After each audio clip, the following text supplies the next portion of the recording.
Okay,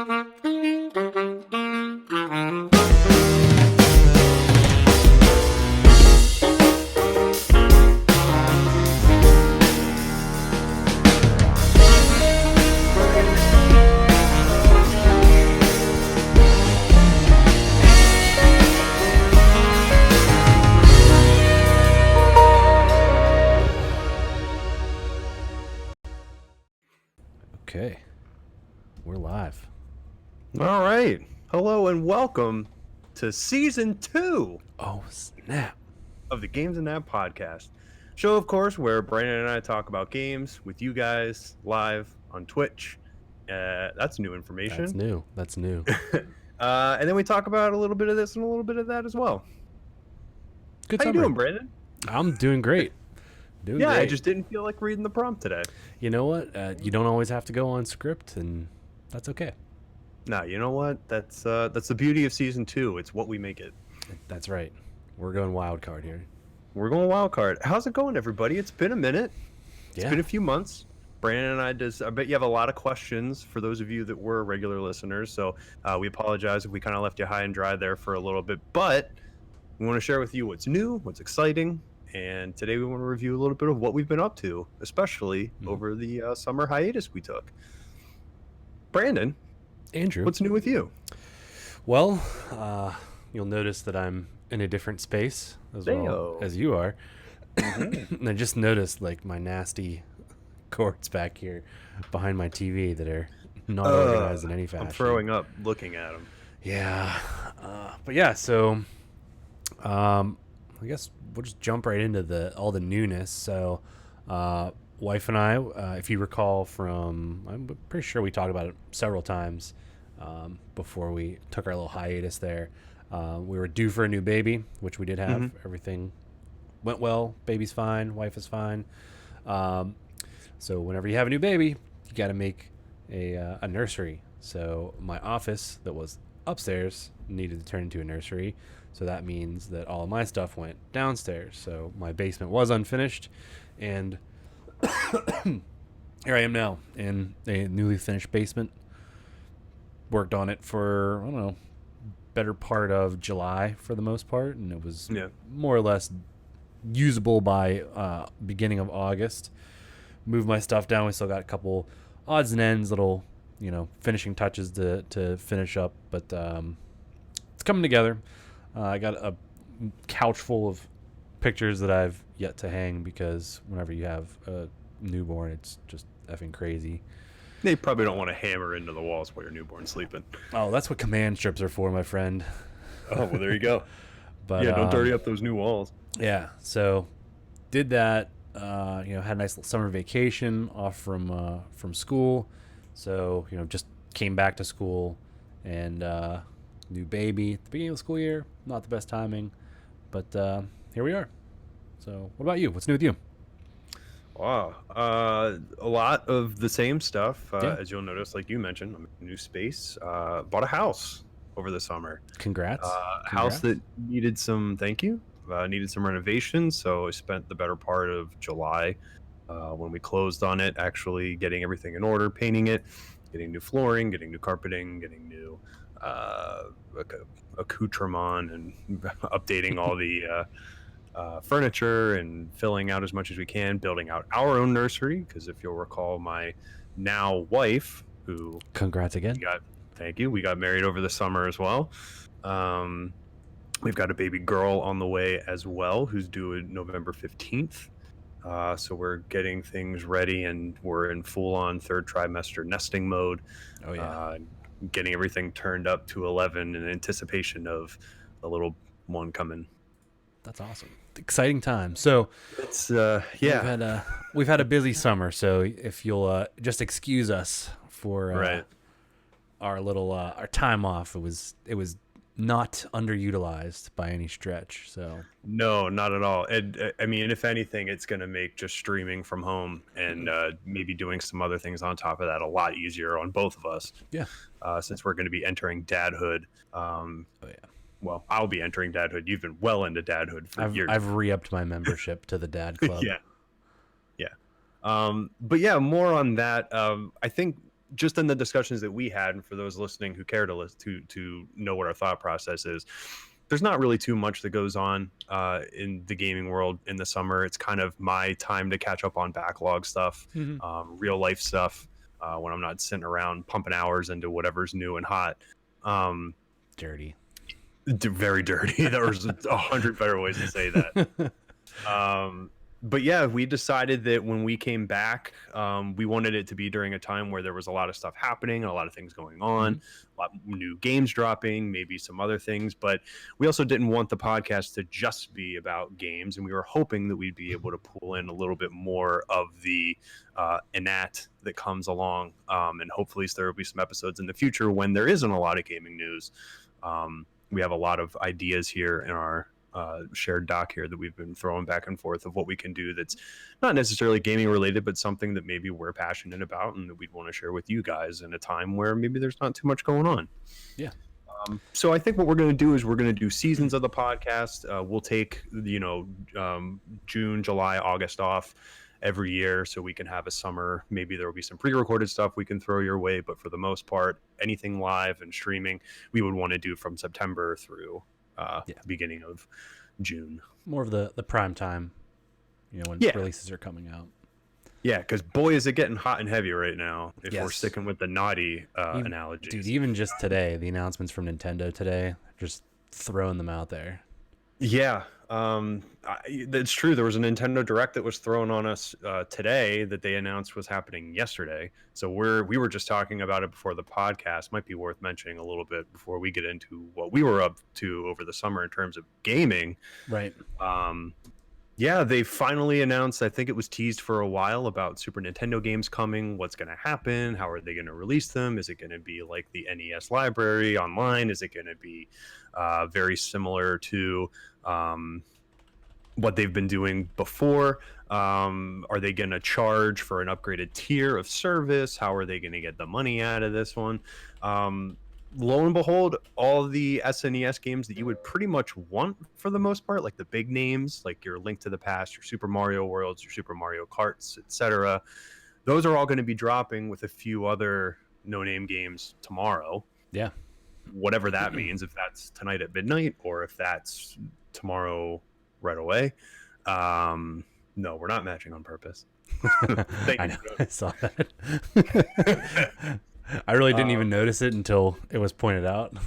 But no, that is wavelength right there. That's wavelength. Yeah. If you want to chat with us live, you can join us on twitch.tv/thegamesnat podcast. Yeah. Our new home. Hopefully this will where we'll be checking everything out here. Yeah. But they're all those SNES games are dropping tomorrow. Again, whether that's tonight at midnight or actually at some point tomorrow. And there's going to be 10 games. Again, like I mentioned, a bunch of the ones that you would want and some of the ones that you've never heard of. And then they're also going to be releasing a controller, interestingly enough, that is exclusive only to Nintendo Switch Online members. And it's a Super Nintendo Bluetooth controller. Looks exactly like one of the old SNES controllers. Yeah. So, okay, here's a good question. I don't know if you saw the answer to this because pretty much all of my information about this treehouse that they did came from you when we were texting earlier. Mm-hmm. I did see a picture of the controller. Is that what it looks like across all regions, or does like the Japanese one, does it have like the multicolored buttons like the Famicom? That's a great question. I watched the North American Direct, and I wonder if they would have pumped in videos that had like the Famicom look, the Super Famicom look of like the different colored buttons. So what Brandon's referring to is in North America, Super Nintendo controllers had purple buttons. They had light purple buttons, two of which were concave and two of which were convex. Yep. I think A and B were convex, and then the concave ones were X and Y. Yeah. But the Super Famicom actually had a yellow, green, blue, and red button, and they were all concave. Mm-hmm. Big difference in the NES. It's just like the NES and the Famicom itself. The Famicom being gold and red and black versus the gray, black one and red one we got in the States. Yeah, that's a good question. I'd be interested because I know that like any of the other hardware is not region specific. I think so. Like whenever you buy the multicolored Switch packages here in the like the North American package, Yeah, your red and your blue are on. Like I'm not sure what it is off the top of my head. I think your blue is I think red is your left Joy-Con and blue is your right Joy-Con. yeah. Whatever it is here, it's the opposite in Japan. Interesting. That's how people get two blues and two reds. Is they like swap. There's actually like a subreddit where people like just swap controllers. That's actually pretty cool. Interestingly enough, yeah, I found that I'm out into whenever I that. was looking into the controllers. I guess so. They make them the shells as a pair, Yeah, just so that they just flip flop them. there's so many colors out there now Yeah, from when the Switch first came out. they still make I mean, such there's so many weird different choices with their colors combinations. though. Even with the Switch Lite, or as I like to call it, the Oh Light yeah, Switch, yeah, the gray, yeah, light switch. The gray ones. There's the gray one, and then there's turquoise and and then just like yellow, straight like yellow. canary yellow. Oh yeah, it's Dude, I not think even like that yellow Pikachu one, yellow. that yellow one would look sweet with the black buttons and the black thumbsticks. Oh, for sure. I'm almost positive if it's the same size stuff, somebody's taking it apart and somebody's swapping out the buttons and the hardware for sure. Well, that's what I did. If you recall in one of the past episodes when we talked about the D brand decals that we both got Mm-hmm. around Christmas, you got the orange and black ones, and I got the yellow and black ones. Right. So the yellow on the black does look very nice. Pretty good. Yeah. Yeah. Yeah.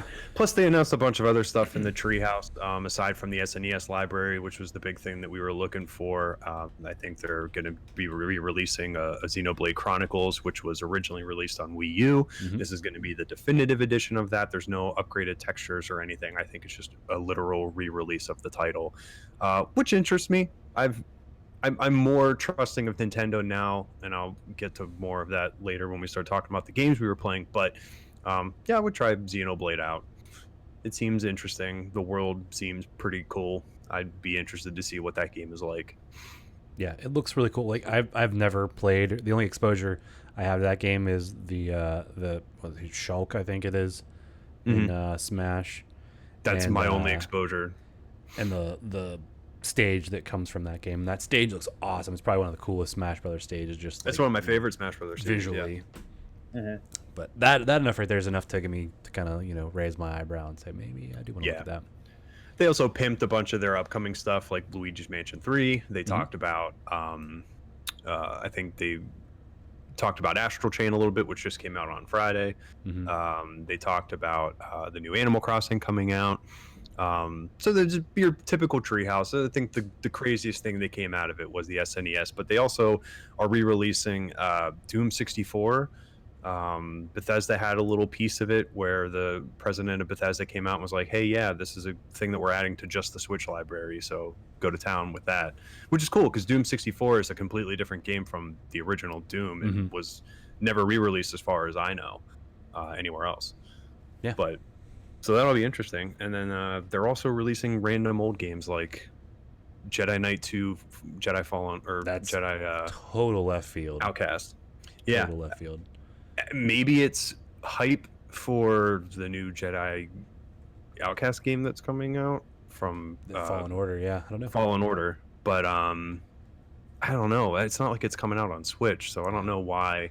I don't hate it. I mean, that's one of the better Star Wars like, games. I mean, I would have much rather than put some time into like a Dark Forces series collection where you get Dark Forces 2, and then I think some of the Jedi Knight. Dark Forces 2 Jedi would Knight play games. really, really well on the Switch. Like, if you recall from, I think it might have been actually one of the last if not the last episode of the first season, it was the one right before it.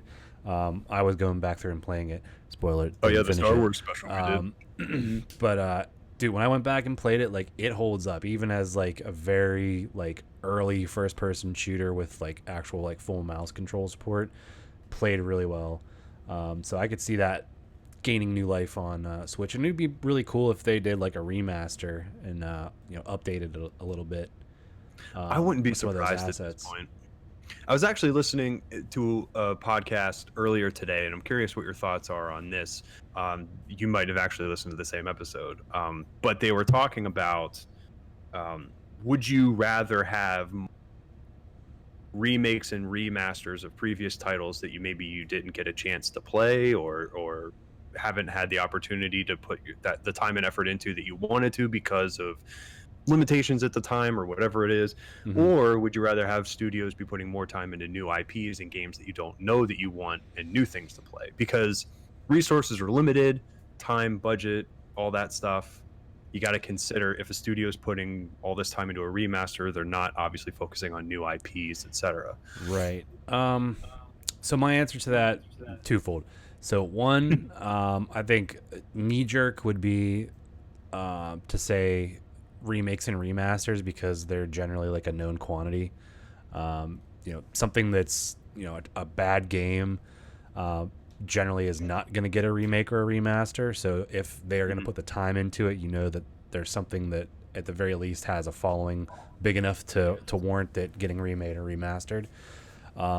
But at the same time, when you look at all these remakes and remasters that have been coming out lately, it's not like a major first party studio that's doing them. There are a lot of studios nowadays that only specialize in strictly remaking and remastering games. And porting. So it's not gonna be a case where, well, if we get this remake remaster, we are not going to get anything new, because these companies that have become very skilled at that process of doing those good remakes, that's kind of their bread and butter. That's what they do. Mhm. So I guess I would say both. Is that an option? Yes and no. I see where you're coming from, but I guess the idea is, if the studios that were focused and dedicated to remaking and remastering, if you could free them up and give them a budget to make a new IP, whether it's an indie game IP or it's a AAA level type budget, what would you want to see from them? Or are you like, give me the good stuff again and then also give me some of the new stuff, or it doesn't really matter, I'll just prioritize my time as I need to and play whatever I want? I think I'd rather them stick with what they're doing, because they're putting out, good titles. It's a good way to preserve these classic games that are already out there. So I guess I'm okay with the status quo of these studios that are focusing on that to continue to focus on that. Hmm. Yep, I agree with that. I was just curious what you thought, No, I agree. because it seems like more often than not, when we're getting new announcements of games, at least a quarter to a third of what we're hearing are re-releases, remasters, remakes, etc. Yeah, I think so. Like straight up re-releases or anything that's just like, here's the old version, but we've just up-resed it and we gave you some textures that were already out on PC like 5 years ago. Right. Those don't sit well with me. But stuff where like Resident Evil 2, which we talked about last season, Spyro, Spyro, Crash Team Crash. Racing, Hmm. Link's Awakening that's coming out at the end of this month, stuff like that, where it's like ground up, basically like the ultimate tribute to that classic game that you know and Hmm. love. I love that stuff. Oh yeah. And I don't think that we're going to see that slow down at any point, because nostalgia sells, and it sells really well. Hmm. So it's easy money for the companies and the publishers that are involved with that whole process. So it's until people stop buying them, it's not going to stop at all. Yeah. Nope. Totally agree with you. Quick question here: Yeah. if you had to pick one game that has not been remade or remastered, what would that one game be and why? I already know my answer. Oof. Wow, that's a And loaded question. let's get a little more specific. Instead of just like a straight up remaster or remake, let's say something in the ballpark of what they did from taking Resident Evil 2 and updating it to like very modern day standards, something along those lines. I see. Kind of like breathing new life into an IP Yes. Something that was already good that while maybe still not a lot of following that people similar nowadays. path. Right. Yep. Got it. Oh, that's tough, because I'm of This is two super easy for minds. me. Oh wow. I'm of two minds. I have this feeling that there are the games that I love that are older games that would do from a remake, remaster. We'll say remake for the sake of the Mhm. argument, because that's what we're talking about. Yeah. the older games that I hold in high regard, like your Super Metroids and your Super Mario Worlds, or your like even more recently, like your Ocarina of Times or Red Dead Redemptions, um, games that I hold in very high regard, I think are very much also products of their time, and it behooves you to experience them as they were at the time, not necessarily original hardware, but like Mhm. the original game itself. I think there are remasters that make exceptions to that rule, like the Ocarina of Time 3D as well as the Majora's Mask 3D, that really breathe new life into those old N64 Right. polygonal Zelda games. Man, that's really tough. But then there's so many other games that like I don't know that I want remade, and when they get remade and I play them, I'm like, yeah, absolutely, this is exactly what I wanted. Like I'm really excited about the Final Fantasy VII remake because I can't stand playing JRPGs, Yes. and this one is like a more of a We're in the third person same mindset on that. action beat 'em up with strategy, with real time strategy. So I'm kind of leaning towards something like that. I really have to think about the one game that I would want. Well, here, let me hit you with mine, and Yeah, hit maybe me with yours that'll first. spark something. I would love to see a remake from the ground up of Metal Gear, not Metal Gear Solid, Metal Gear, as in like I the was gonna original say one, I was gonna say the original Zelda title, like the original like NES Zelda. OG original Gold Cart Zelda. Hmm. That would be interesting to see how they would put that twist on it. You'd probably get a little bit of Breath of the Wild, where you can go wherever you want and do whatever you want, but it's not necessarily recommended that you do it Yeah, I do that think way. that is actually a big draw, a big thing that they drawed from when True. drew Yeah. from Draw. Yeah. drew from whenever they made Breath of the Wild. Oh, for sure. Because I mean, like you said, I mean, you could go wherever you wanted pretty much from go, and it Hmm. was just like you could. There was some dungeons you had to do in a certain order that made things a little bit easier, but you could essentially do them in whatever order you wanted, or you could discover them. And your only indicator that you were like maybe out of your depth would be just the fact that it would say in the little mini map like level 1, level 2, and but that aside from that, that was it. Hmm. Yeah, the original Metal Gear would be really cool. Would you do? Would you? You'd have to have a Fox engine or Yes. whatever the new Fox engine equivalent is. Whatever. So I mean, I guess it would have to be through Konami. So I'm assuming they have the Fox engines laying around somewhere, just making videos for pachinko machines. So That's unbelievable. And what's even more unbelievable is that the stuff that we've seen from Death Stranding thus far, like the gameplays and stuff, it looks identical to the Fox engine, which they used didn't they use the same is engine that they used for Horizon Zero Dawn? A I don't version of know. it. All right, I'm gonna look that up. Yeah, You you look that up. vamp for a minute while I do some research. Yeah, I don't know. I really think that like the original, but I would want, if you're gonna remake the original Zelda, I would want them to stay true to the concept art from that original Zelda. I don't want them to update it and give it like that darker feel that they have in Breath of the Wild. Mm-hmm. I would really want it to stay true of like Ganon being like a literal cartoon pig, while Link is like that little skinny teenage looking Yeah, boy with, brown hair, green tunic, brown pants type look, yeah, with like the cross on the shield and stuff. Like that's what I agreed. want. I think Make that it would be really make it cool. the concept art that you play. Yeah, and they could even be like, we've totally recreated the world, and like the dungeon layout's the same, but everything's just a little bit different. Like I would Yeah. be very into that. I think that would be very cool. I think so. We're getting so off course here, but I like it. Oh yeah. Um, this just popped into my head. So, as we know, Link's Awakening is coming out at the end of this month. Mhm. Countdown is what 20th. It's the 4th. So you do the math. Not very long. Yeah, a couple weeks. My hope here, hear me out, is since the Oracle of Ages, and Oracle of Seasons games on Game Boy, since they use like most of the same assets from Link's Mhm. Awakening, I'm hoping that maybe, just maybe, Nintendo wants to make a couple more bucks, and they push those out, in a year or two. You just do like a complete series remake of a Just lot of the handheld give me all Zeldas. those Game Boy Zelda games that came out, from when they first did Link's Awakening DX in color, and then they did the Oracle of Ages and Oracle of Seasons. I want I think that. those were the only three that were on Game Boy Yeah, Color, and I then Game want. Boy Advance brought Minish Cap, Yep. Minish and Cap, then Four we Swords didn't get it. Adventures. Oh, the They did Four a Swords. Link to the Past remake, where you had the Kid Link sounds from Ocarina of Time. Really? Yeah.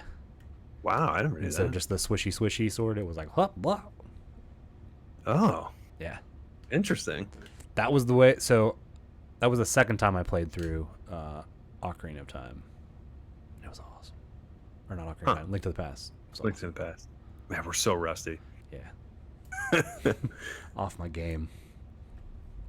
Anyway, yeah, that was wow. That was a very off-topic discussion. You know what? It was good though. Yep, It's perfect. good. Classic us.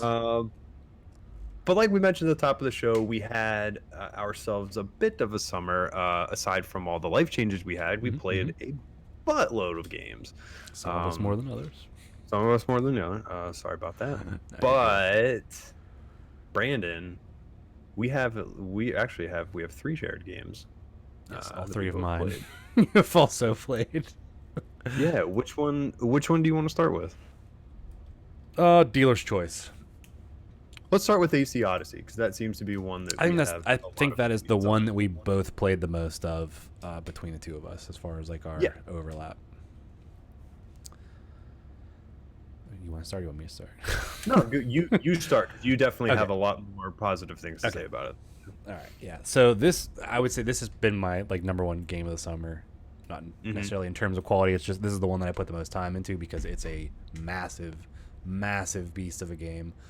That's an understatement.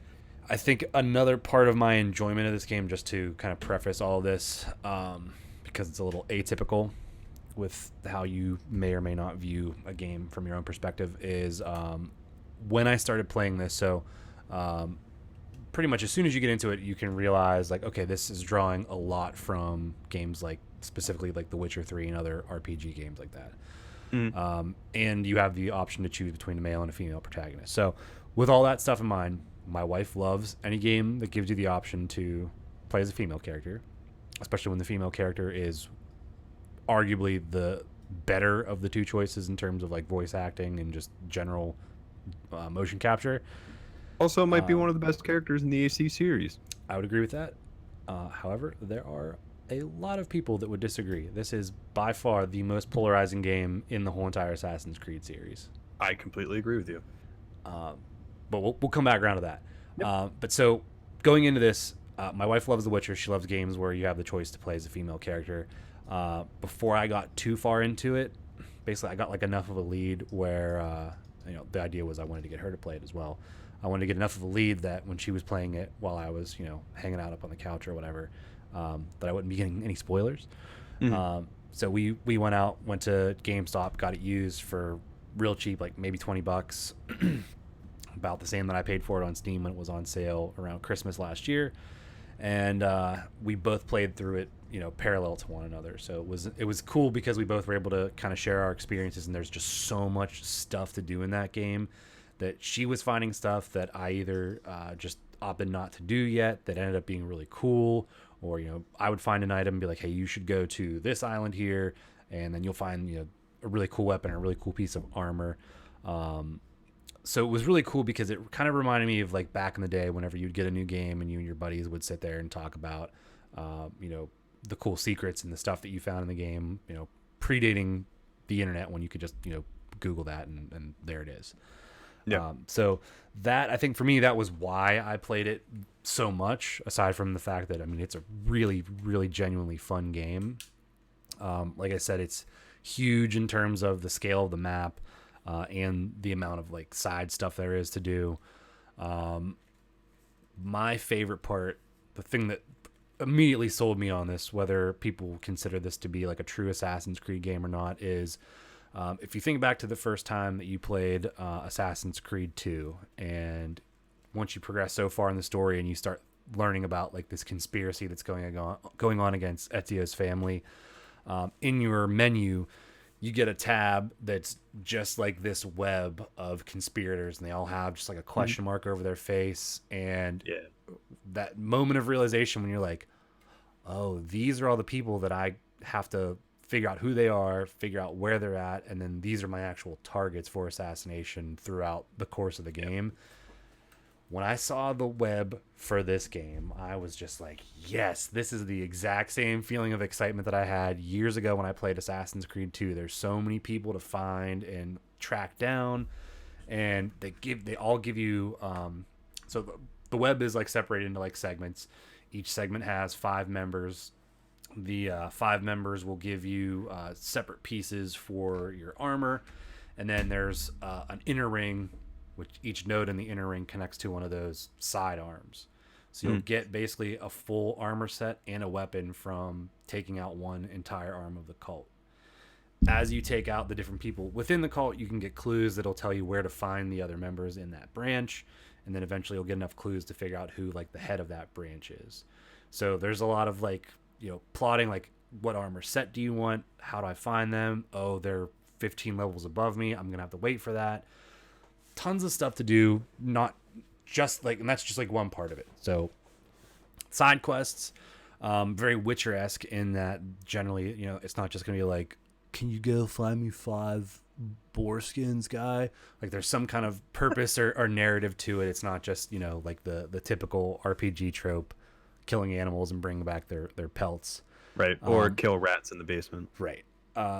A lot of the quests, there's like a lot of twists and turns, like things you wouldn't expect in a side quest that in a lot of other games might be some, like more main quest type of plot twists and turns. So the side quests are always fun.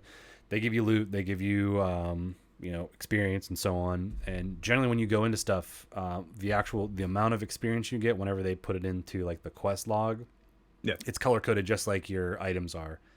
So like, blue is rare, purple's legendary, and then, gold is exotic. So those correspond to how much experience you get. So you can see like, okay, I'm really trying to power level here. I'm going to focus on purple and gold quests, with the ones that I have. So yeah. Lots of quests, lots of stuff to do. Some other kind of quality of life features that I was just all about was the armor transmog system. Basically any piece of armor you get in the game, I think we mentioned this at some point last season, any piece that you get, once you have it, you can apply that armor's appearance to any subsequent armor that you gain. So if you like the look of a set, but the stats are kind of junk, you can put the look of that armor onto, the stuff that you do, like the stuff that has the stats that you want. So you don't have to run around looking like it's laundry day like you often do in like Destiny, because you're trying to have the stuff that plays better than it looks. So that was much appreciated by me, and that also applies to your weapons. What else here? I'm just kind of going down my list. I dug the combat system. I thought it was pretty fun. It's kind of, I would describe it as like a Souls light. You have like the typical stuff, like a short roll, long roll, heavy, and quick attack. I wouldn't say there's parrying, there's dodging, not as punishing.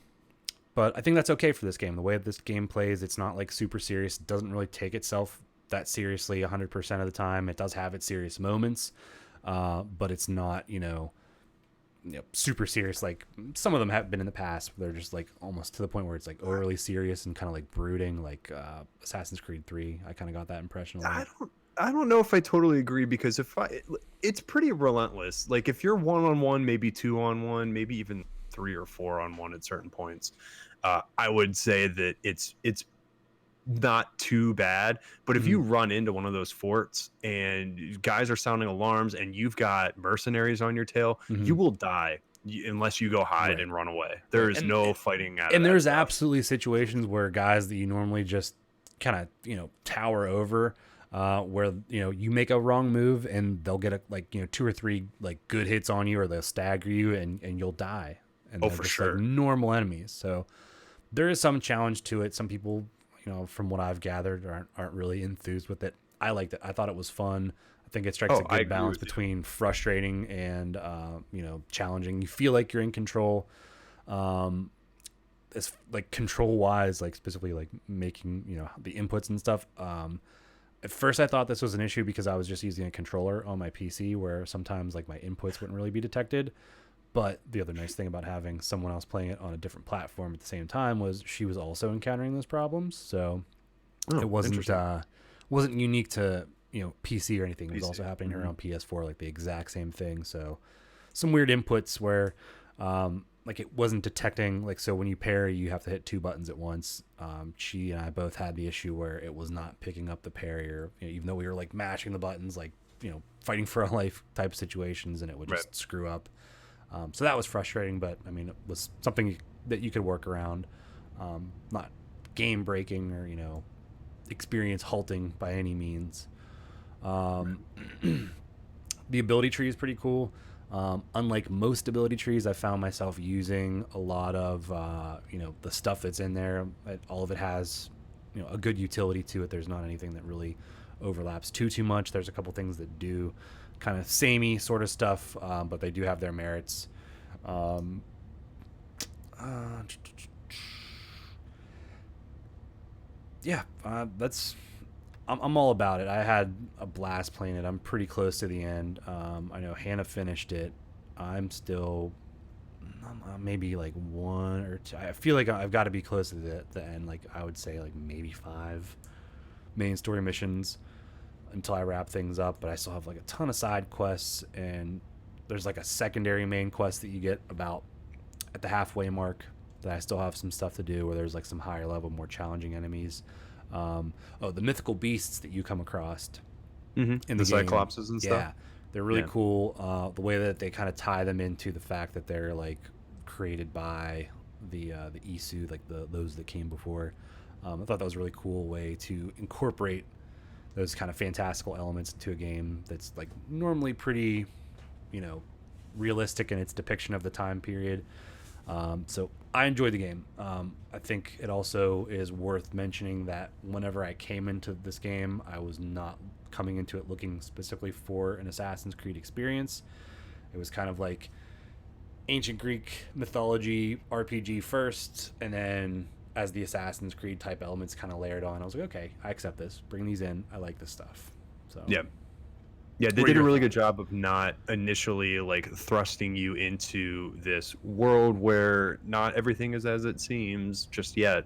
Right. Because I always loved that the idea that there's a fantastical element to things, but Mm-hmm. much like in Indiana Jones, you don't get that until the very, very, very end. Right, which is I love that pacing. Hmm. It's not as throw you into the deep end as like say in Uncharted, where you go from having this fairly realistic, or like, what you would expect to be like a realistic exploration experience, and all of a sudden it's like, oh, there's zombies, they're Well, real. no, because you can jump off cliffs in this game and Right, be fine. right. Yeah. Also, one of the best abilities. I throw myself off of everything now. Oh, yeah, yeah. It's the best. Yeah. I still enjoy the game. I There's just so much of it. There's so much game. There's so much land to cover. There's so much sea to cover. By sea, I mean water. There's Hmm. so many people to kill. There's so many people to talk to. So many missions to get. And if you really want to get the full experience of this game, we're talking 120 plus hours Yeah. without question. I've been playing this game, trying to do a lot of that stuff. I gave up 3/4 of the way through my full playthrough, and I was just like, screw it, I'm just gonna mainline the main quest. I just want to see what happens. And even that was like stopping me and saying, well, before you do that, let's take down like these branches of cultists, which I had Hmm. been doing up until the point where I was at. But Right, and it it's was like, totally no, we worthwhile to do it too. So it's oh, not like. absolutely. It's the best part of the game. I wish that was the game. I don't Hmm. need all of the other stuff that comes with it. I don't need all the other story missions, all the other side quests and main missions. If the game was just, hey man, there's 38 cultists, six of which are really important. It's up to you to go find them and kill them. Hmm. And whether that's going to towns and talking to people, taking small jobs to get more information, which is what the game is structured like, Yeah. but it hides a lot of the stuff behind those walls, or so I thought, until I killed a leader not knowing he was a cultist, and it took down a whole cultist branch for me, just killing one person because I killed the head of the serpent Right. essentially, and it revealed everybody else because now I had information on all the other people Hmm. from the branch, and I was able to just go take care of them. I assume I would have organically run into that had I not been doing the thing I always do, which is when I play an open world game, it's okay, I'm going to get as much of the map unlocked as I can so that traveling is much easier. And then I'll take on a bunch of the side quests and some of the main stuff along the way so that I'm of adept level to deal with a lot of this stuff. Because the way that the world works in Assassin's Creed is the different islands are different levels of enemies. So Hmm. you can immediately sail over to the level 50 island if you want to, Yeah, if you're a but level you're gonna get 5, wrecked. but yeah, you're gonna get wrecked right off the bat. Um, yeah, this what I applaud Assassin's Creed Odyssey for is the lack of linearity. Hmm. When it's like, hey, kill this person, it's not trying to do the thing where it's like, go stand in this particular spot, wait for this particular amount of time, and then you have a window to shoot this person. If you don't shoot this person, they get away and mission fail. This game is very much, one of the leaders of this town is a cultist, but Yep. he has taken shelter somewhere else, Right. and you just have to figure it out. Right. And then oftentimes it's Literally, like in a well guarded fort, and you've got to right. And figure when I out get how do I there, sneak in there. right, and it's like, do I want to sneak in there? Do I just want to cause a distraction? Do I just want to go in swords blazing and kill Hmm. everybody and just, You take really it all have head like on? it is such a great sandbox for that type That's of the thing. best way to describe it. It's the best sandbox Assassin's Creed game ever. Yeah. Because even in a lot of the past Assassin's Creed games, like early on, you had like little tiny areas to play with. So when you were having to do like a major assassination, it would only happen within like the courtyard of something. And if you were Right. spotted or The if you were black seen, box area, I think, is what they called it in Unity. yes, that stuff is so annoying to me. I would Hmm. rather just, here are the tools, go to town, like build your own sandcastle, make it what you want. And Right. I really appreciate that. There's just, this game is so ambitious, and it really delivers on a lot of the promises that it makes, but there's no other game like this. This is a full-on Greek assassin simulator where you are living the part and breathing the part as Hmm. much as you are just playing an Assassin's Creed game. And it got to the point where I'm very close to the end too. I have most of, if not all of the map unlock, aside from some very small blocks of water that I'm not going to be traversing by ship, Yeah. unless there's, some of the cultists are out at sea. Hmm. I think I've gotten most of those, but um, it's gotten to a point where when I do take a mission, it's like, yeah, go all the way over to this fort, and I'm like, okay, where's the closest eagle point? Okay, that's out in the middle of nowhere, and I could go to any one of these 3 points. I guess I'll just travel to this one, grab my horse, or just run it out. And then that's what my game becomes. It just becomes a lot of traveling and footwork and horse work and ship work versus like doing the thing that I should have done. And it's my fault. I should have unlocked the world as it wanted me to. See, But since it that's gave what I me, did, and I think I had a much more positive experience because of right, it. but because it gave me the option to not do that and it didn't lock me out of anything, which I also appreciate, I abused it. And I was like, I want to see the whole world before I do anything important. That was not the way to play this game. Yeah. Yeah. I pretty much like if it was suggesting that I go to an area, I was like, okay, I'm gonna poke around that corner of the map for a while, basically until I got bored, and then I would move on to the next area as it logically made sense Mhm. instead of just kind of going out and just Well, doing what I would normally do, which is exactly what you described. Try to find all the fast travel points so that you can get around more quickly. And I think so, despite the fact that this game has like so many little question marks, little mission nodes and side quests, and now they added this mhm. thing where you can This make is your own map missions. overlay overload. For whatever reason, even though this is probably one of the most overwhelming in terms of checking off all the boxes on the map, I feel like this game has like cured me of that need to find every little thing and check every box on the list off. I pretty much, once I got into the routine of just going where I felt like going, and just, I mean, so you and I, we both listened to DLC, and there was like a period of time where Jeff like literally just talked about Odyssey for like maybe a period of like 2 months. Yeah. Yeah. I don't know if that kind of colored my experience with this, but he was always saying like he was just gonna go and do what was fun, and being, I think right around that time we were both having a conversation about how we can't stand having all those map markers on there that we haven't checked off yet. You can turn them off. You can turn them off. You can turn them off. That is valid. I left them on just so that they're there. So if I was like passing through and something, I have to leave them on. My OCD does not allow me to turn them off. I can't stand grayed out map and question marks. It is my downfall. It will be what's on my gravestone. Will just be a question mark with a gray plot that nobody has seen yet because they haven't been there. That's excellent. But if I was doing something, whether it was a side quest or whatever, and like I would put a reasonable amount of time into it to either finish it, but if it like felt too long or it was boring or like I just like wasn't feeling that area, I just stopped. I just went to the next thing, chased what was fun, and then eventually I would come back around to that, and when it was fun, I did it. Great example of that is you have a series of I forget what they're called. They're not mythical creatures, but they're like large beasts, like actual like boars and lions and stuff. Yeah, they're the legendary animals. Legendary animals, yeah. It's a quest called like the Hunt or the Legendary Hunt, and you have to hunt down all the legendary beasts, and you get the hunter's armor set, which I'm wearing currently. I did all of them but the last two, and I was just done with it, and I don't even care. That was some of my favorite stuff. That's bonkers. I felt like some of the fights. So the big difference between fighting like a person and an animal is a person when they're attacking you with their like swords and spears and stuff. You can parry that all day long if your timing's good. With the animals, there's no parrying. It's strictly dodging, rolling, and positioning, making sure that you're on their backside or where they can't attack you from. And a lot of them have some really BS attacks that just frustrating to no end. So once I stopped having fun with that, I was like, I don't need to do this. I don't need to do this. This armor set isn't going to be the end all be all.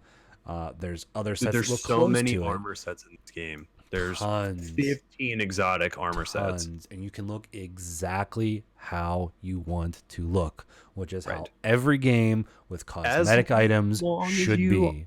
As long as you've previously unlocked the item, yes, you can use it. Which I 100% agree with that. But any game that gives you any kind of customization of your visual appearance, once you have it, who cares what the stats are? Let me put that item on top of the stats that I have already procured and that I want. Let me look the way that I want. Let me feel cool. That's why I'm playing this game. It's feeling good is just as important as looking good. Yes. In games. 100% agree. My biggest beef with Assassin's Creed is, and I'll leave it at this. You comment on it as you will. My biggest thing that frustrates me is because I went ahead and did a bunch of stuff that I probably shouldn't have done prior to just following the story and letting the game guide me where it wanted me to go. I spent my time on every island getting up to snuff so that I could move on to the next island of applicable level and continue that trend until I had everything kind of unlocked and was doing side quests along the way and stuff. So that means I was doing every fort, every cave, every bandit camp, every military camp. I did all of the fights between Sparta and Athens on all of the islands, and didn't do any of those. I didn't do any fight that I didn't have to do. All of that stuff because specifically there's a cultist that can only be killed in a battle for one of the only ones that I have done have been the ones that are tied to finishing the cultist tree, which that it brings me immense satisfaction. Like I don't know what it is. It's just it's like putting punctuation in your sentence. It's like working through all these people. I think a lot of it has to do with your characters' reasoning and their motivations for taking down the cult. So it's like so satisfying, and just I don't know. It's different for getting a cultist crossed off the list is so much more satisfying than it is to like finish off random side quests. And I think a lot of 100%. it, I would rather kill 100 cultists than kill 2 legendary animals. right. In And the I think a lot of that comes back to Every what we game. had already said in that, they say, here's your cultists. You found enough clues to figure out where they're at. They're marked on the map. Figure it out. Right, but they also reward you if you were to randomly kill somebody and they're like, Mm-hmm. "Hey, by the way, that was a cultist. Good job, wink, wink, nudge, Right. nudge." And Like those are that always feels like, cool. oh, Right. yes. So here's so thus in lies my problem is I did all of these things. The biggest region of them all is Sparta. It's like that where Sparta is and Huge where like mountains everywhere. Yep. huge area. That Tough one to was the traverse. longest, Tough to traverse. very tough to traverse. I took on a side mission either in Greece or one of the towns. I don't remember which one it was, but and it wouldn't be Greece. It would be Olympia, where maybe it was Athens. I think an Athenian soldier gave me a side quest to kill Spartan polymarchs Yes. in the forts, which are in the Spartan forts. They're colored red, and they're in Spartan territories. There are Spartan polymarchs that you have to kill, and you have to get these little seals off of them. And you have to do this quest step multiple times. So you bring him 3, you get the next quest step, which is bring him 3 more, et cetera, until there's like one final grandstand that you have to do.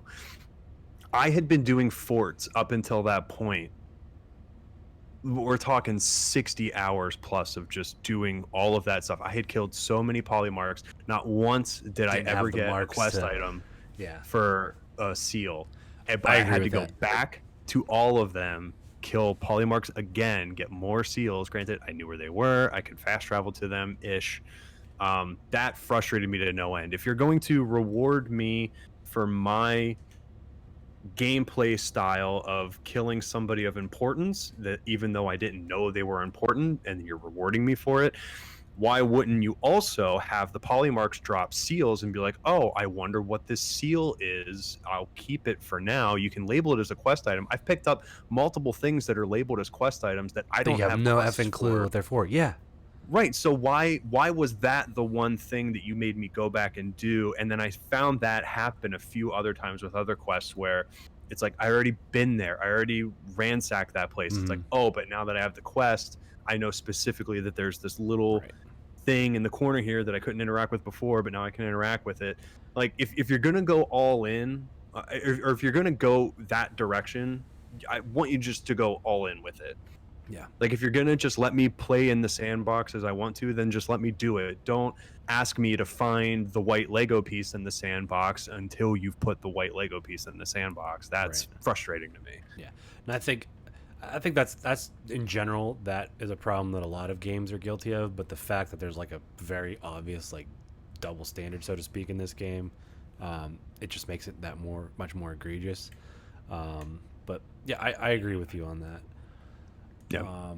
Any last bits that you want to cover on Assassin's Creed? We're going a bit long. No, it's a really good game. It's a damn good game, and it's ambitious and it's big, and it's like the closest thing we'll get to a Skyrim until Bethesda releases Elder Scrolls 6. Yeah, it so really is inexpensive now. So inexpensive. There's so much game. There's hundreds of hours of game here. This is a game that if you haven't played it yet, you should put it on your wish list. Wait till it goes on sale. Get it for around 20. If you get it under 20, absolutely buy it. Add it to your backlog, and then, wait. If you get it, if you get it today, and you put it in your backlog, come back around to it. Summer 2020, play it, and you will be so satisfied. Because I think still, even a year from now, it'll hold up. Absolutely, 100%. And by then, all of the DLC will have been out. And it's actually already out right now. Oh, all of it's already out? Mm-hmm.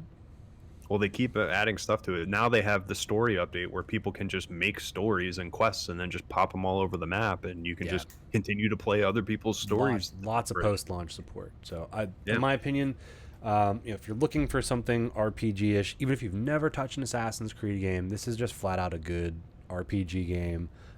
If you are big into Assassin's Creed, I think probably the best way to approach it is going to be, a Greek RPG with Assassin's Creed elements. Yep. Good game.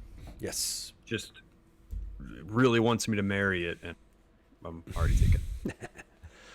All right. trying to decide how we want to approach the rest of this, because you have quite a bit more on your list than I do, but we're already at that 1 hour mark. All right. Let's just keep going. Yeah. Let's talk about another big summer release that we both played, Marvel Ultimate Alliance 3. Yeah. We actually played some of that one together online. Did you finish the game? I did. You did? Okay. I still haven't. I finished the story. I didn't do all of the side challenges stuff. Yeah. But I played through the main story. I have a lot to say about this game because there's things I really like about it, and then there's things that are just such outdated design that I don't necessarily want to say it's a fine game. I don't think it's a great game. I don't think it's the Marvel game we've been waiting for. No. It's It's quaint. certainly fun. It's charming. Yeah, it's fun. I think what I wrote in my notes here, and I think is very true, is it's very reminiscent of another time. Yes, this feels like something that would have been an excellent tie-in to like the 90s cartoons. Yeah, it feels like a really cool Xbox 360 game. Yeah, I do not disagree with that in any way, shape, or form. No, and that's totally fine. It feels like the older Ultimate Alliance game, I guess, is getting at. The only thing about this game that screams 2019 is the fact that it revolves around Thanos and the Infinity Stones. Which, that's one of the points I made here in my notes, is it's just, I wish they would have went another direction with the story. I think the Infinity Stones at this point are just a little oversaturated because it's what the MCU's been giving us. It's what a lot of cartoons have been giving us. It seems to be the hot ticket. Thanos is the baddie, the Black Order, the Stones. There's so much other Marvel material out there. I know that they're trying to push the game out to new players and old people who have already played the Marvel Ultimate Alliance games previously. I just think there's so much more potential of things you could have done and places the story could have gone. It literally was collect the stones before Thanos does. Otherwise, stuff's going to happen. And of course, at some point, somebody's going to possess all of the stones and use them. And that's going to be the final boss fight. Won't spoil who, but you pretty much knew where it was going. And I really liked the old Ultimate Alliance games because one of them was a very, I think 2 was a very accurate representation of the Civil War from the comic books. And I thought that was really well done and very topical, but maybe they didn't have a lot of other places to go. You don't really want to blow your wad and go right to Galactus. I totally get that. Sure. That bothered me a little bit. I was also a little confused with some of the odd choices in terms of character representation. They're some all of them over the map. They're all over the map. Some of them feel like straight out of the 90s X-Men cartoon. Some of them feel like straight out of the comic pages. And then others just feel like blatant MCU ripoffs. Like the guy that they got to do Nick Fury is doing an awful Sam Jackson impression. Yeah. To the point where it's laughable. It's not funny, but you're just like, this is just cringy. It's so hard to listen to because it's clearly somebody trying really hard to be Sam Jackson, not Nick Fury. Sam Jackson. I'm not saying be 1998 white guy with an eye patch Sam Jackson, a secret agent that works with Punisher.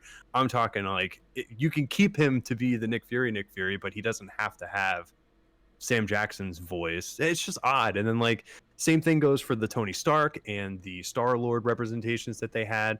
But then you look at the guys like Colossus and Cyclops and you're like, this is straight up just the X-Men 90s cartoon. Yeah. Like it's weird. It's all over them with that, with their characters. Yeah, it's like, again, sometimes I'm just like, pick a lane. And it's so hard these days to do your own thing with the Marvel property because now somebody's overseeing it. Right. And well, that and it's just it's everywhere. It occupies so much of like even just like your peripheral, zeitgeist. Right. It's basically impossible to avoid.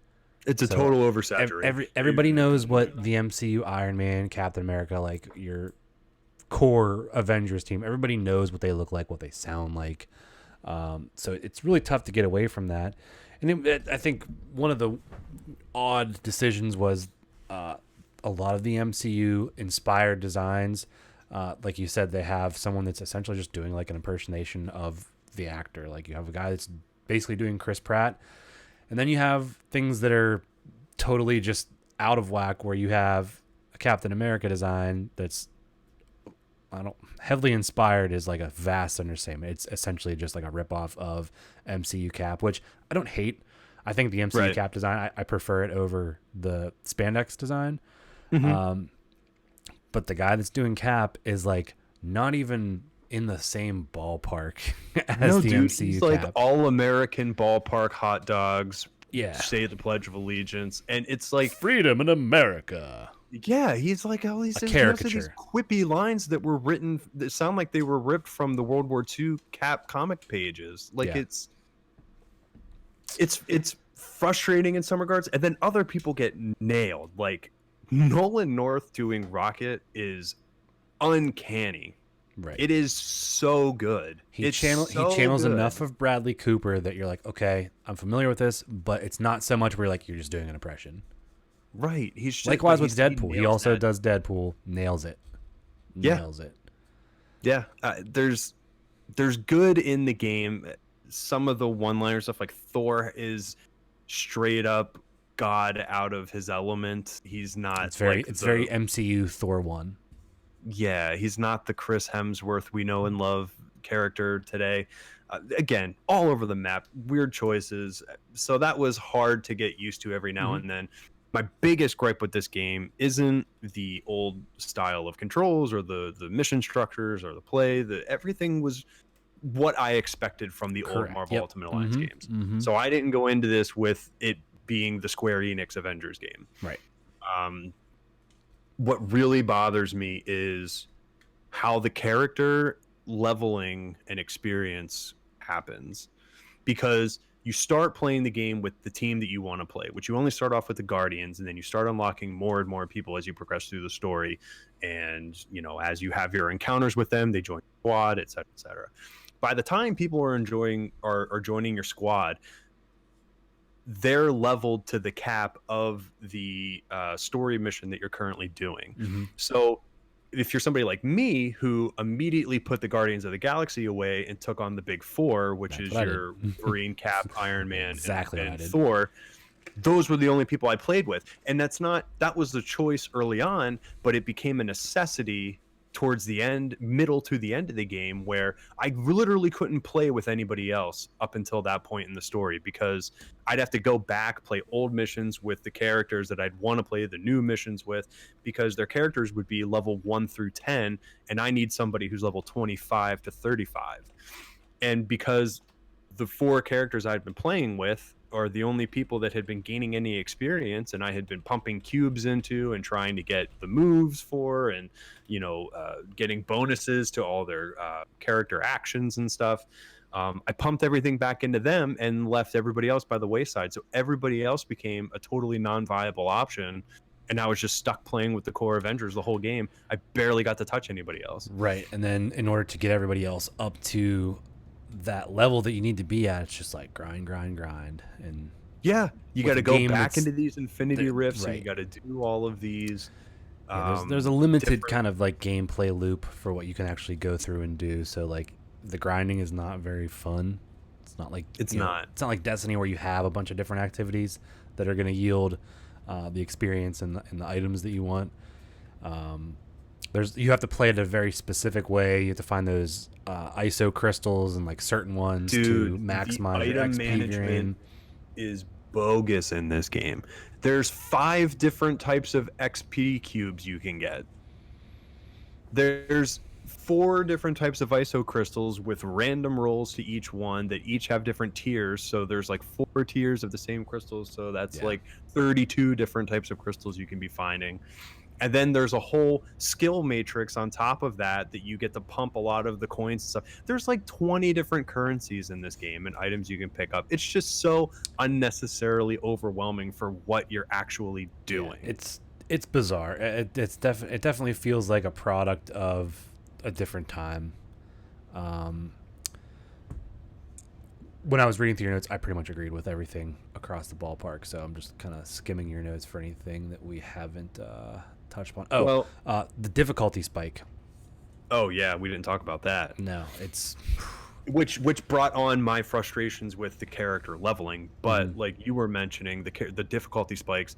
There's two specific points in this game where all of a sudden everything you've done up to this point isn't enough, and the game is almost forcing your hand into, why don't you go back and play those infinity rifts that you unlocked? Yeah. Why don't you try to get some more XP cubes, get some more ISO crystals? Walmart Sam Jackson. We found a rift over here. Walmart Sam Jackson. The great value Sam Jackson.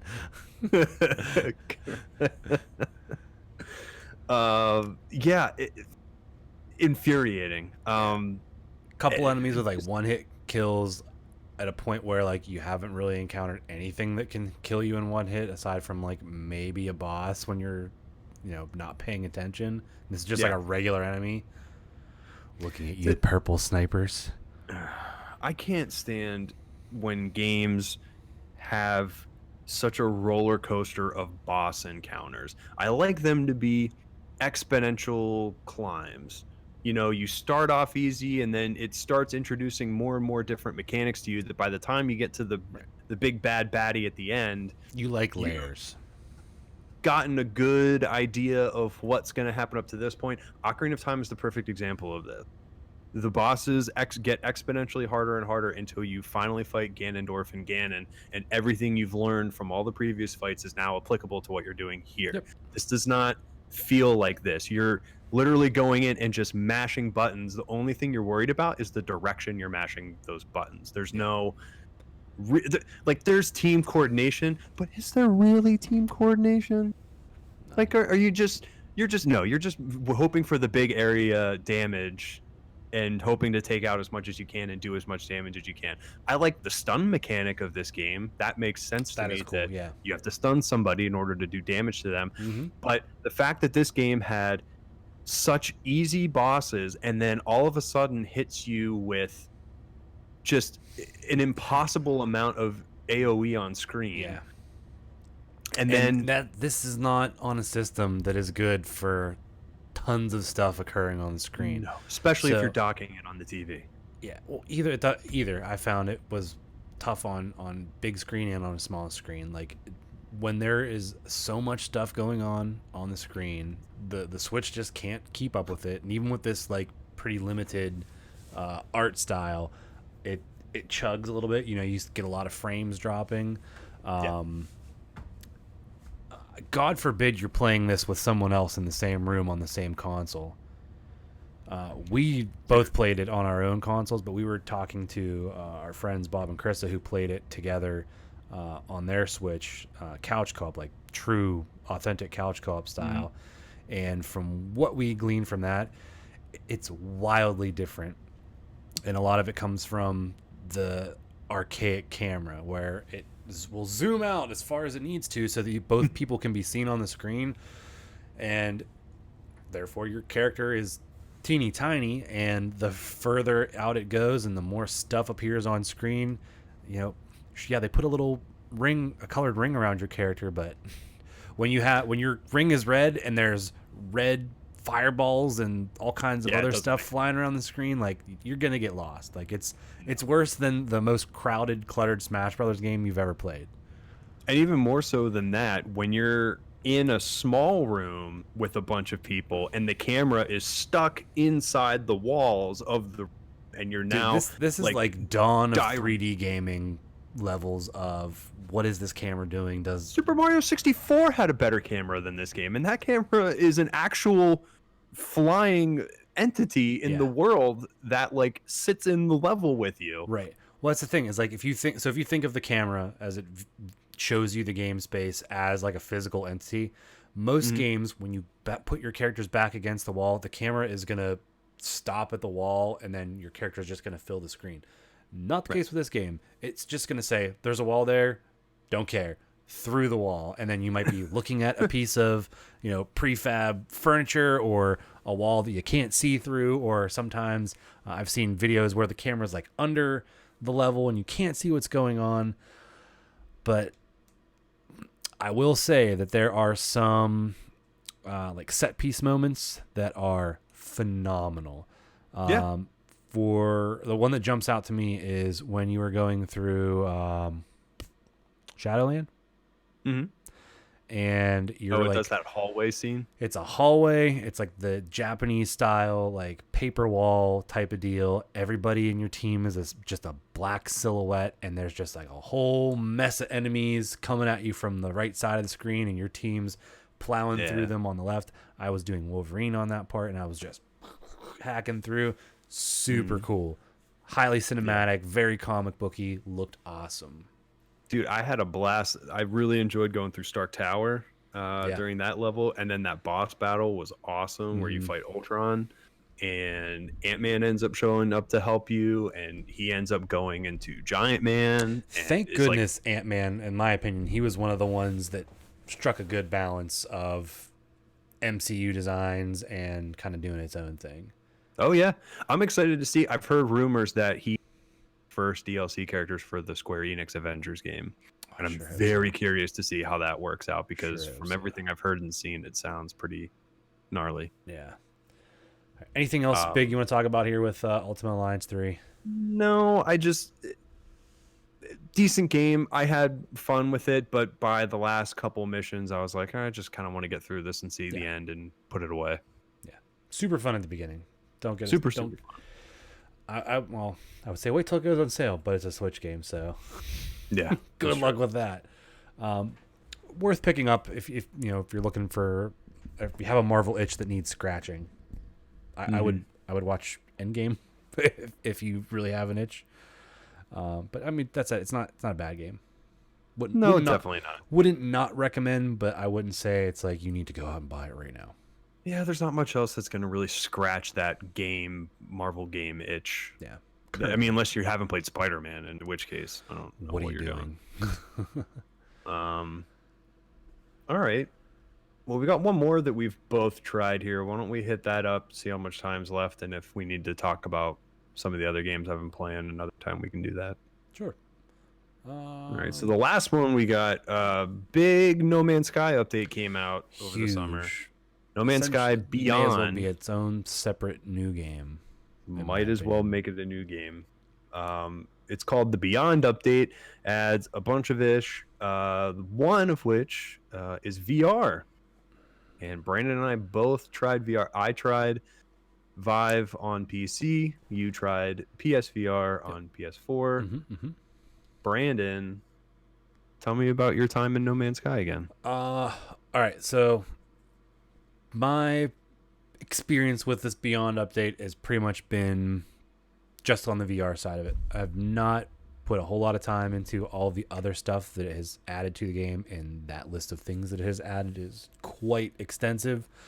I would say that out of every VR game that I have played so far, every single one, all right, this one has felt the most immersive in terms of what you can do, and like it really is kind of like a how do I want to say it? Not like a harbinger, but like this is like the writing on the wall of what VR can be. You have a very expansive game that has a variety of things to do, and you are in that game world. The first thing that I did, and I knew it was going to be the first thing I did because this is something that I have wanted to do since day one of getting a PSVR, was I was going to get in my ship, I was going to take off and start flying around in virtual reality space. Okay. Played the Call of Duty, the Jackal free thing. Was all right. Yeah. You know, it was okay. Haven't played the Star Wars one. Heard it's pretty good. Just don't feel like paying the price for, whatever 15, 20 minute experience for a game that, not going to play 99% of. So I wanted this to be my fly around in space in VR thing. So that's what I did. Got in my ship, and I was blown away at how in the game I felt. So the nice thing that kind of works to the VR's advantage is like obviously like you are a space explorer, so you got your helmet, so it's like you got your VR visor on. That's your helmet. Makes sense. You know, kind of makes that connection in your brain as to why you got something hanging off your face. So I hop in my spaceship. Cockpit comes down. I'm looking around. Oh, cool. There's a throttle. Oh, cool. There's a joystick. Oh, look, if I want to get out, there's a little handle on the canopy of my ship. And if I pull that up, oh, I'm outside now. I'm going to hop back in, looking around. I lean forward. I'm like, oh, look at that. If I lean forward, I can see the top part of the nose of my ship. And the more I lean forward, the more of it I can see. I can look out. Hey, there's my wing. Hey, there's my other wing. I'm looking up. I can see the dorsal fin on the top of my ship. This is cool. Turn around. I'm like checking out my seat, looking at like the consoles and all the flippy floppy buttons and stuff. I'm like, all right, how do I fly this thing? Get the moves, right? I mean, because you can play with moves or the controller. Yeah. You literally grab onto the joystick and the throttle, click on your triggers, and then your hands lock to it. Throw that throttle forward, pull that joystick back. Dude, you're flying. And it felt so awesome. Were you sitting down or standing up? I played it sitting. Okay. Played it sitting. And just for like putting around, feels sweet, dude. I was like straight up Han Solo, flying around, and just like every time I wanted to go fast, I'm just like, in my mind, I'm sure several times audibly, I was just like, punch it, Chewie, throw that throttle forward, flying around, come into like the atmosphere of a planet, and I'm like finding where I want to land, and I'm just like, you know, going in, just guns hot, pull back on the throttle, throw down the brake, and like do a little like you know, banking turn, land my ship, flip open that canopy, and I'm like, yeah, like I am the space master. I'm gonna go dogfight. I don't like these controls anymore. Super sucky controls for dogfighting, at least with the PSVR, because those moves, man, do they suck. But the nice thing about that is that you can, if you turn your controller on, you can just pick it up and tap a button and it'll swap over into the normal game controls. So I do all my flying and exploring with the moves, do my walking around with the moves, but like, you know, when I got to throw down with some space pirates, I'm picking up the controller and just, you know, going at them. The only real drawback to that is that your the inversion is opposite for, or at least for me, whenever I go from using the virtual joystick to the actual controller. So you have to go in the menu and flip flop, which sucks when you're like just, you know, you're going through your inventory or something and it gives you that warning that, you know, a hostile vessel is scanning you and you're just like trying to organize, and then you have to hurry up, go into your menu, invert or uninvert, whatever one it is, and then start fighting. But the being in the cockpit adds a huge, once you know, realize what works and what doesn't work for you for the dogfighting, just being able to see something, you know, arc up above you and then follow it with your head and actually track it with, you know, your real line of sight with the dogfighting made a huge difference. So did a lot of flying around and dogfighting. I jumped into the save that I already had started because I had a lot of stuff that I wanted to check out, and you know, I don't want to have to work back up to it because I'd already put another like probably 40-50 hours into that save. So I just jumped back in. The game does a really good job of explaining like the new stuff with the VR and just kind of reacquainting you to it. I don't know what the beginning stages of the game are like with the VR update, but fidelity wise, like on the PSVR, it was super smooth. That's, I think, one of the biggest advantages of the PSVR is that Sony will not allow a release to come out unless it's a consistent frame rate, so you don't have any hitches or chugging or anything like that. It does come with the quality at the drop off of quality. I would say it's, if you've played Skyrim on PSVR, it's about the same level of like blurriness. But this game does not have a PS Pro patch yet. At least the last time I played that, I mean, I could be corrected on that.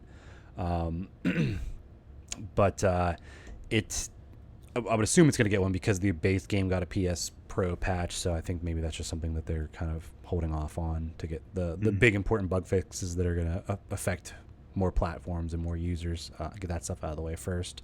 And they were cranking out updates from the time it dropped, like at least one a day, sometimes 2 or 3 in a single day, which was awesome. Kudos to them. In my opinion, they've done the impossible, and I think they've really shook off a bad first impression, and they've really come back, and they've come back strong, and have delivered on everything and more that they had been talking about 3 years ago now. So super, super happy with it. Love the VR. I don't know. If you have a PSVR, you're doing yourself a disservice if you don't play this one, because it is pennies on the dollar because of how it was initially received. You can find a copy of this for so cheap for PlayStation. Oh yeah. What was your experience like on your Vive? It was. So I started a new game, which I shouldn't have done, just because I wanted to see what it was like to kind of start on the planet, find the ship, do that whole thing in VR, and get that whole experience. I should have just hopped into a game where I could have just hopped into a ship, fueled it up, and gone into space. Because that's like a 35 to 40-minute expedition if you are on a bad planet. So of course I started on a hostile planet where everything's trying to kill me immediately. So I had to try to heighten survive, and it started as I started using with the teleportation controls, and I think that was hurting me because every time I teleported, it had to reload the world around me. Oh wow. So all the textures would pop in and pop out every time I would teleport. So I was like, okay, I'm gonna turn on smooth transition, see how walking works, and that was exponentially better. Yeah. So I always go, like, first thing I do in any VR game, like, all right, what are my comfort controls? Off. Yeah. It never bothers me. I've all that stuff never had motion sickness, fortunately. I don't know.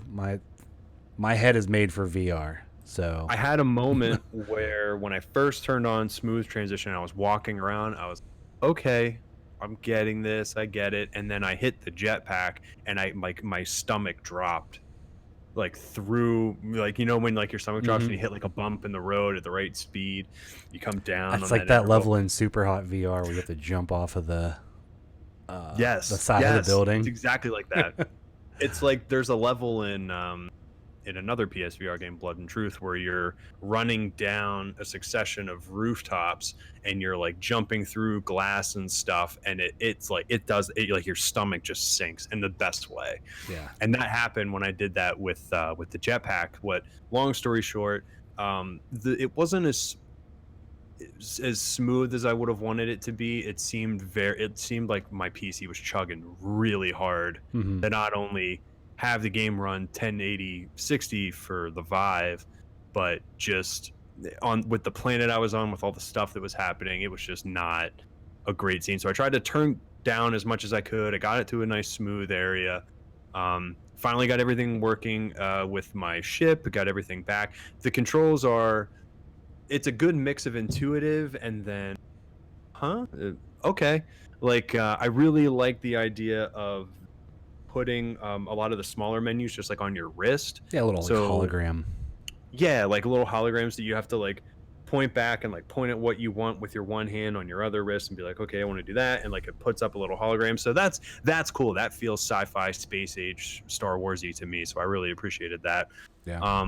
But just real quick to interject here, I don't know if this is just like a me thing. Did you have like the unshakable instinct to shake your wrist when you wanted to get out of a menu? No, I don't know if that's a thing from, because I had before I had my Apple Watch, I had a Pebble, and like when you wanted to get out of a screen, or even just like with like an Apple Watch, like to wake it up, like if you shake your wrist, I have it set up so it'll do that. For whatever reason, like even though I knew that it wouldn't do anything, I could not just sit there and like just waggle the controller, shake my wrist to try to make stuff go away. Like I was trying to like shake it off my wrist, and like I don't know. To me, that speaks to the immersion, because I'm just going off of a more or less reflexive thing for technology on my wrist.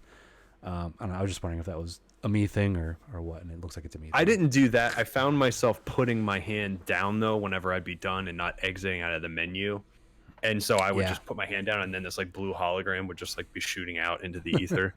Yeah. But when I first like got into my cockpit, and I actually, when I opened, I don't know if you can tell, but in my basement here where I have Vive set up, you can see one of the light boxes over Mm-hmm. here in the corner. I opened up the hatch and I hit the ceiling because I was just like, yeah, open the cockpit. And It's like, so satisfying. and my wife was sitting on the couch, and I hit the ceiling, and just both heard like the crack of my Vive controller, and we both just kind of stopped, and I like tilted up my thing, and I looked at her, and I was like, it's okay. And I just put my thing down.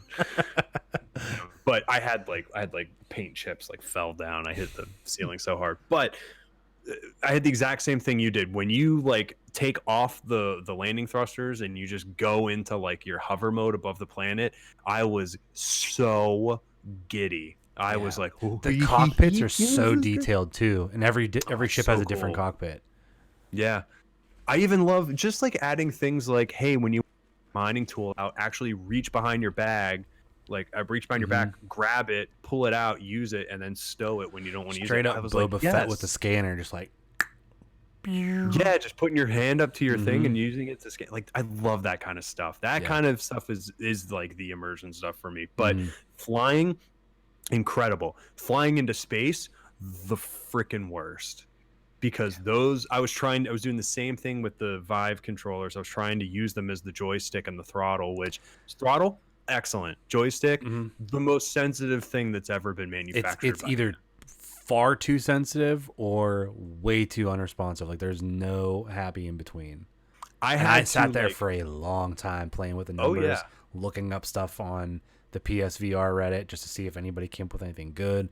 Everyone's like, oh, it should be under this, and you have to hit your trigger at like when it's already set up in like the same position that you would grab an actual joystick, and you got to put the ball of the move on your thigh. No, sorry, picking up my controller and just using that.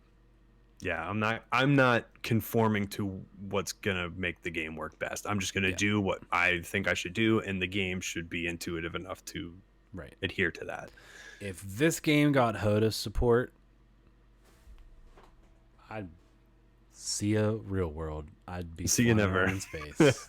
See you never. I'm finding my own planet and just living there. Yeah, but I think it's too arcadey for them to pursue that very readily. But man, I would really consider dropping some coin, dude. On it's the, throttle and joystick. I do want to echo what you said because the publisher Hello Games has gone way beyond what any developer who got the level of backlash and hate and negativity that they did when the game originally launched, and it was a shell of what they had promised, and it was a mess, a technical nightmare. It wasn't running on anything properly. There was no point to it. It was literally just a sandbox with like a linear story that was nearly next to impossible to progress. They have really it's a whole game. It is literally a different game. If you have not played No Man's Sky in the last year plus, it is a whole new game. Hello Games deserves every praise and a comment and what's the word I'm looking for? All the praise that they are getting, they deserve. It's very all the accolades. Deserved. Yeah, I agree. Accolades, thank you. It's just probably not for me. I don't think these types of games, it was the same thing with Minecraft. It was the same thing with Subnautica. It was the same thing with Stardew Valley. When you give me unlimited resources and stuff to do, and it's just like, you can just do whatever you want. Make your own farm, find your own planet, do your own thing, dig for diamonds, create a mine shaft, or build a house, or survive. Like, what do you want to do? The stuff where there's no direction, unless I'm playing with other people like yourself or a group of people and we are like-minded and we're making our own objectives, then I'm really into it. But when it's just like, here's the world, go out and explore it. This is a universe that we've created for you, an entire universe, endless planets. I think that's so cool, but I'm just like, I don't know. That's something that, again, it's one of those games that's asking for your hand in marriage, and I don't. There's so many other things I want to do. If I get really into No Man's Sky, I know I'm not going to play or want to play anything else. Right. But I also know that No Man's Sky is just going to be that chill out, mine some things, build some that, It ride some this, such a hunt chill down some game. that. Yeah, it's a super chill game. I've turned off the music and I have like a sci-fi ambiance playlist on Spotify that I just pull up and I just fly around space, mine some stuff, and just it's such a chill experience. I think that's probably the best way to play it is to just zonk out. Dude, I started doing the same thing when the Destiny cross save was announced and it launched, and I was able to play all of my PS4 stuff on PC. The first day I played on PC, the first thing I did was fire up Spotify, and I threw on like all the Guardians of the Galaxy songs, just like in one big playlist from Volume 1 and Volume 2. And it made Destiny. I turned off the music in Destiny, but I left the sound effects up. Dude, you would have thought you were playing Guardians of the Galaxy. It felt so good. I can't recommend that enough to anybody listening. If you have a game that you're playing, try to find a playlist, especially one that you're just like mindlessly doing stuff in, like whether you're grinding for something or doing weekly or daily objectives or whatever it is. And you've already played the game so much, you know the music by heart, you know the sounds by heart. Throw on a playlist, it changes everything. I've thrown on like classic metal playlists, like classic metal rock, playing like games like Destiny and stuff, and Game it just changer. changes the experience. It is so much better because that like driving bass and drum like keeps you on the up and up, and especially when you're playing like PvP versus PvE, like I'm all about that stuff. That's like my end of year recommendation to everybody is just BYO soundtrack. BYO music. Yeah. Totally. But I've enjoyed what I've played. I would definitely try it out once I get the PSVR and stuff set up. I would totally be into that. I just I don't know. It's just it's not it doesn't seem to have the thing that's just wants me to play it, and I don't know what that is. There's nothing there that's really enticing me. I wish I could put my finger on it. Yeah, I think once we have some time to come back around to it and play it together, I think it'll be a more fulfilling experience. There's just too many games. There's so much coming out, especially like not even the stuff that we know about. Like all these games coming out, like Remnant of the Ashes and Control, that are just doing gangbusters right now. That nobody. A student talked to me about Remnant today.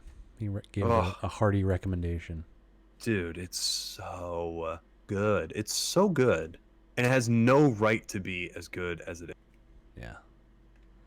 Do you want me to talk about it before? Because that's the most recent thing I played. I'd rather come back around to that when we have both put some time into it. Yeah. Yeah, because we're running long here. I know it's our first one back. We got a lot to talk about, but I do have the final episode of Mindhunter that I really want to.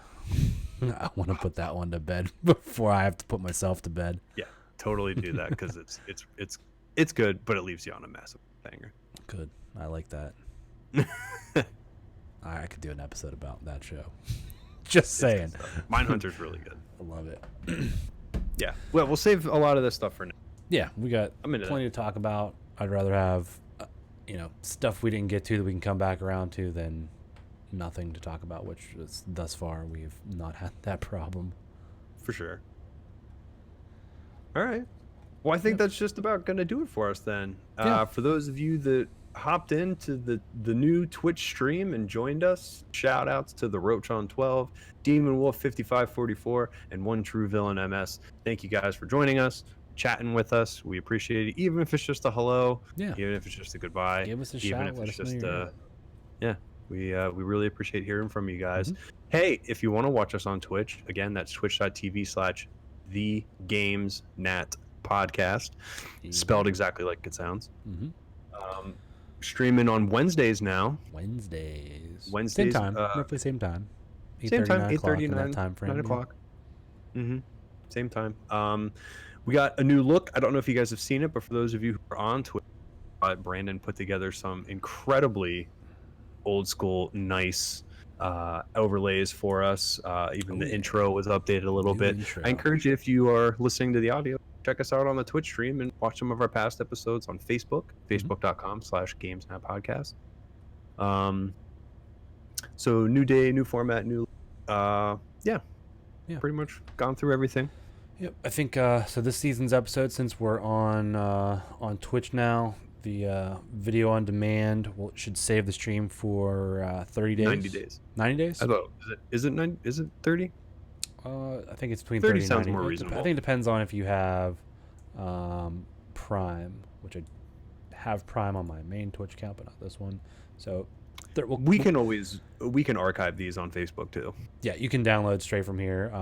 We might set up a YouTube channel, but we'll let you know once we decide how we want to archive it. But at the very least, you will always have access to the audio via the iTunes RSS feed. So which will now be going up on Thursday mornings. Yeah, nothing about that will change as far as how you get your iTunes fix. So if you're an audio listener, you literally have to do nothing but let your phone download us. So and we appreciate that because it helps us get bumped up in search results. So a good rate and review as well also helps.